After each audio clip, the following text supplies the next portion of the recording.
Em nosso estudo de hoje, a lição 27 do livro Assim Vencerás tem por título Nos Caminhos do Tempo.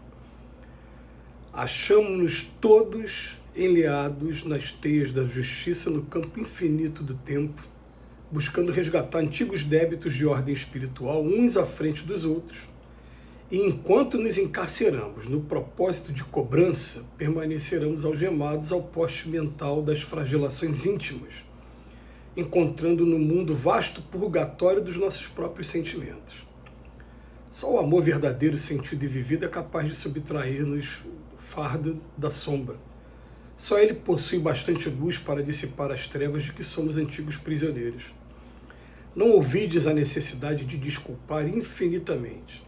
Diante da palavra que te magoe, cultiva o silêncio de quem auxilia sem o intuito de recompensa. À frente do golpe que te fere, ora perdoando sem condições. Compadece-te sempre. O amigo que a vaidade cristalizou na ignorância. O familiar que se revelou na indiferença. O companheiro que desertou do dever a cumprir. O irmão que se converteu em adversário. O inimigo gratuito que te aparece são pessoas dignas de piedade. Quando puderes submeter a própria vida ao câmbio do Cristo, que nos solicita permutar o bem pelo mal, transformando-te em manancial vivo de fraternidade legítima para todos os que te cruzem os passos, o amor será em tua experiência o gênio libertador do coração, pulverizando as sombras que ainda te ocultam os horizontes da vida maior, os quais, em se descerrando aos teus olhos deslumbrados, converter-se-ão em apelos de luz à tua própria ascensão. Interessante, né? O título da lição, Nos Caminhos do Tempo. Aí o Emmanuel começa a lição falando assim, ó, se nós estamos em um mundo de expiações e provas, todos nós, sem exceção, estamos ainda presos nas teias, teia de aranha, nas teias da justiça com relação ao resgate de antigos débitos de ordem espiritual. Essa é a característica do mundo que a gente vive. Então, o que acontece? A gente vai ter algumas fases com relação a esse aprendizado. Uma primeira fase seria de quem pisou no meu pé, eu revido, sabe com quem está falando, e eu vou estar agindo sempre no olho por olho e dente por dente. A outra fase eu já começo a me calar, mas ainda fico revoltado por dentro, mas não retribuo, devolvo a agressão que eu estou recebendo.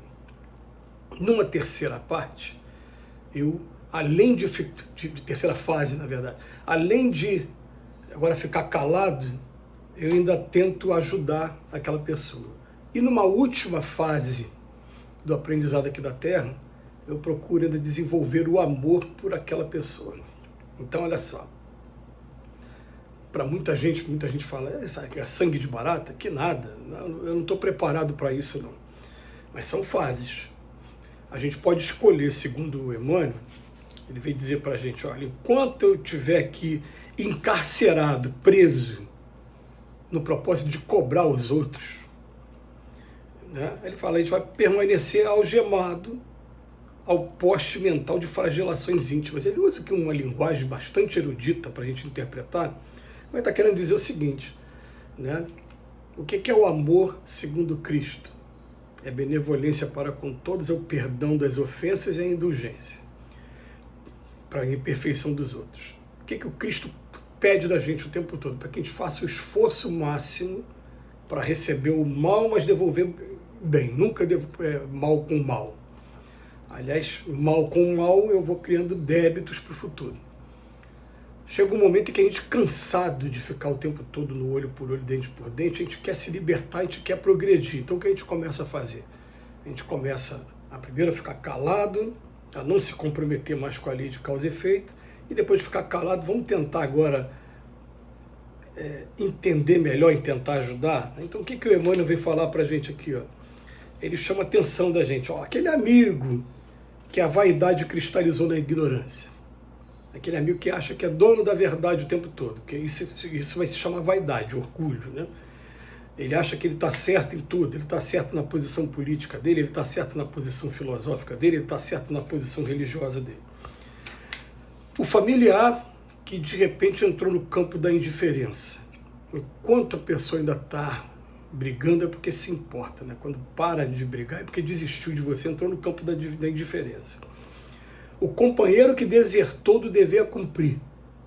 Companheiro, companheira, esposa, esposa. O irmão que de repente vira um adversário. Todo mundo sabe o que é irmão. O irmão mostra uma coisa mais íntima e ele de repente ele vira seu adversário. E aquele inimigo gratuito que te aparece, que o Emmanuel fala, são pessoas dignas de piedade, em que a gente vai ter a primeira oportunidade de desenvolver com eles o perdão das ofensas e também a benevolência para com todos e a indulgência com as faltas de cada um deles. Aí o Emmanuel vem falar para a gente, olha, não ouvides essa necessidade de desculpar infinitamente, perdão. E vem dando umas dicas para a gente. Quando vem aquela palavra que magoa a gente, silêncio de quem auxilia sem intuito de recompensa. Quando vem o golpe mesmo, não saiu da palavra, agora veio para o golpe, veio mesmo para uma atitude mesmo. Ora perdoando sem condições, compadece-te sempre. Isso aqui é terapia, que não é que a gente vai se tornar covarde, não. É que a gente vai estar trazendo bem-estar, porque não existe bem-estar maior do que a consciência tranquila. Eu não fiz nada que me comprometesse, na verdade, se fizeram, o problema deles. Aí daqui de mim não teve nada que eu pudesse depois me arrepender. E isso não tem preço. Por isso que o Emmanuel, aqui no segundo parágrafo, ele fala, olha, aqui no mundo de expiações e provas, todo mundo está resgatando antigos débitos. Apareceu aquela pessoa do nada que me provocou um prejuízo. Eu não conheço aquela pessoa, tá? Mas tem uma que você prejudicou lá atrás de maneira parecida e que não vai ser aquela mesma pessoa que vai vir através da lei de causa e efeito para te cobrar. Vai ser uma pessoa nova. Então, respira. Perdão. Segue em frente. Que o Emmanuel fala que é só o amor verdadeiro, sentido e vivido que vai ser capaz de tirar a gente do fardo da sombra. Só ele vai ter bastante luz para acabar com as trevas de que ainda nós somos prisioneiros, antigos prisioneiros. Então, algumas pessoas falarão mesmo, né? Vou ter que virar sangue de barata? Não, você vai começar a tomar uma atitude inteligente para que você tenha saúde a partir de agora, saúde mental e principalmente está criando para o futuro condições melhores de vida, porque no momento a gente aqui na Terra vai aturar um monte de coisa, não tem para onde correr. Esse mundo é necessário que haja os escândalos, mas é daquele que provocar o escândalo, não tem para onde correr. Essa é que é a ideia aqui do mundo de expiações e provas. Então, quando puderes submeter a própria vida ao câmbio do Cristo, olha só que coisa interessante, câmbio, você fazer troca. Ele fala assim, ó, o câmbio do Cristo é o quê? Pede para a gente para trocar o bem pelo mal. E que a gente se transforme em manancial vivo da fraternidade legítima para todos os que cruzem o caminho.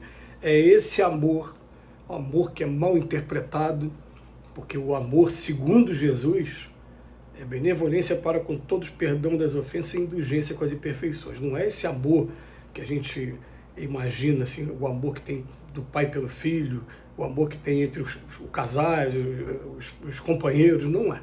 Não é esse amor. O amor, na verdade, é isso. É benevolência para com todos, perdão da ofensa e você também viver essa coisa da indulgência com as imperfeições dos outros.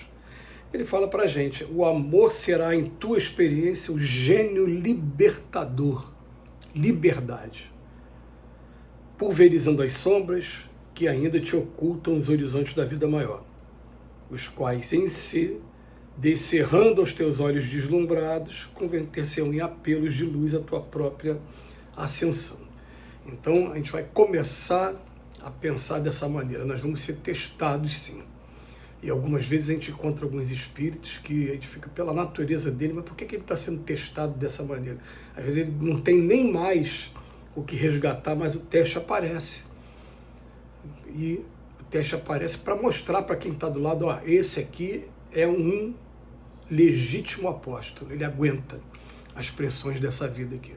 Um dia vai chegar a nossa vez também. Que Jesus nos abençoe hoje e sempre.